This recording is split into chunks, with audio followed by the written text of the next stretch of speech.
ওরা পিছন থেকে এসে আমাকে আক্রমণ শুরু করে দিচ্ছে, এলো বাতারি মার শুরু করে দিচ্ছে।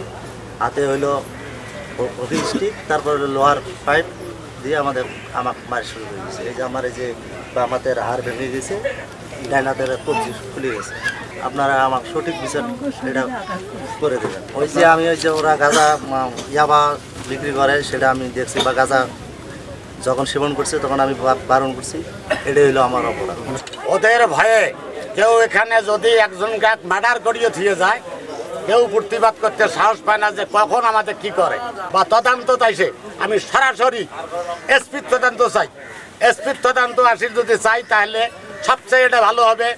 এই মনে করো যে কুড়িগ্রাম ডিস্ট্রিক্টের মাথা হলো এসপি। এসপি যদি এটা তদন্ত দেয় তাহলে এখানকার জনগণ বুঝবে বা এসপি সাহেব বুঝবে যে এখানে তারা কতটুক মানে ভালো না মন্দ, কুখ্যাত না ভালো, এটা সবাই বুঝবে। ওরা ধর্ষণকারী, রাত্রে যা দরজা ঠেলে, মেয়েদের দেখতে পারে না, একটা মহিলা ওদের সামন দিয়ে যাইতে পারে না, ওরা নিশাখোর, ডাক দিয়ে নিয়ে আসি নিশা করায়, এইসব কাণ্ডকীর্তি করে। একটা আইতে দরজা, আমাদের স্বামী নেই, আইতের মধ্যে যা ওরা দরজা ঠেলে, কেন ওরা দরজা ঠেলবে? বিষয় ওদের ছেলেরাই, ওই সিদ্দিকের ছেলেরাই ওরাই মাদক সেবন করে এবং বিক্রি করে। সেই রাইতে সমস্ত রাত এই বাজারে ঘুরে ফিরে করে।